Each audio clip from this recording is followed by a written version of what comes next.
Happy morning to one and all. We're doing another rank today. And by another, I mean perhaps the first one, first proper one. I figured I would do a proper subgenre this time, make it specific, and make sure that everything on this list are movies I've seen, for better or for worse, movies that I remember seeing, some movies I don't, but at least it should go a little quicker. I'm not going to do this for too long, but this website is called Flickchart. You should check it out if you have a chance. It is a good way to rank your movies and try to figure out your best of lists. And it's also, I don't know, it's a fun way to pass the time. It gets a little addictive, just to let you know if you have that tendency. So, first, now remember, haunted house films. These are the best haunted house films currently, on that are on my Flickchart. So first we have 2007's The Messengers, which I believe was directed by, they did Bangkok Haunted and, the Pang brothers? I can't remember their name. They're a set of brothers who directed several Asian films, and then this was their breakout American film. It did not do too well, even though it did create a direct-to-video sequel, The Messengers 2. I believe, what's his name from The Walking Dead was in that one, Norman Reedus.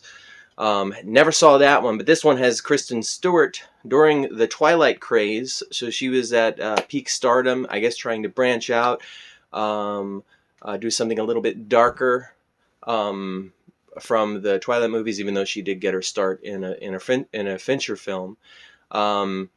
So The Messengers versus Sinister. I'm not the biggest fan of Sinister. I'm really not.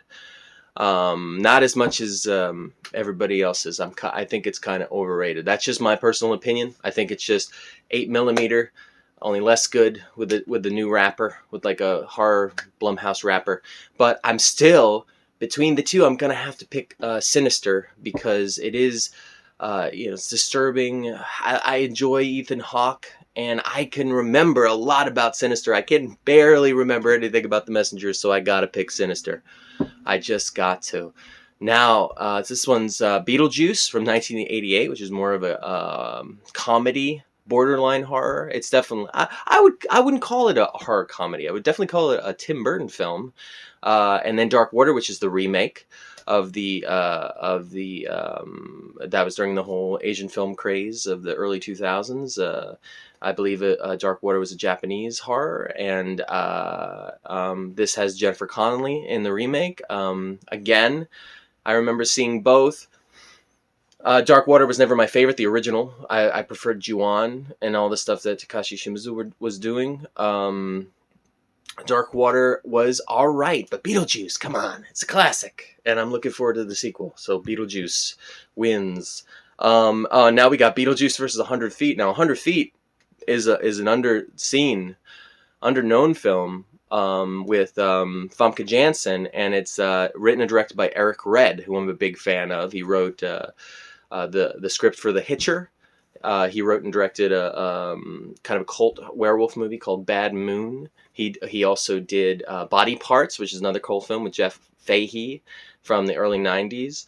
And 100 Feet is kind of a domestic. It is a domestic abuse horror film, basically, where Famke Janssen is abused by her significant other, and then her significant other comes back as a ghost and continues to abuse her. It's kind of a horroring film, and she is, I believe, if I'm remembering this correctly, under house arrest. I think she has one of those bracelets, kind of like that movie Cherish with Robin Tunney, only less comedic. And she's stuck in the house. She can't leave legally. She can't leave the house. And she's stuck in there with an abusive ghost. So it's also got a little bit of the entity in there, and it's gruesome. And if you're a fan of Eric Red and those other movies I mentioned, you should definitely look it up and check it out. So between the two, though, that's so hot. That's so tough, because I love 100 Feet, but you got Beetlejuice, and I want to pick 100 Feet just so that I can give that movie love that I feel like it just hasn't received. But I'm going to say honorable mention to 100 Feet, but I'm still going to pick Beetlejuice. And that'll actually do it for them. We'll do just one more. Grave Encounters 2 very ambitious, very elaborate. I actually enjoyed that sequel a lot, but I gotta pick Ju-on. I'm just a bigger fan of that entire series. Okay, we're gonna say goodbye for now.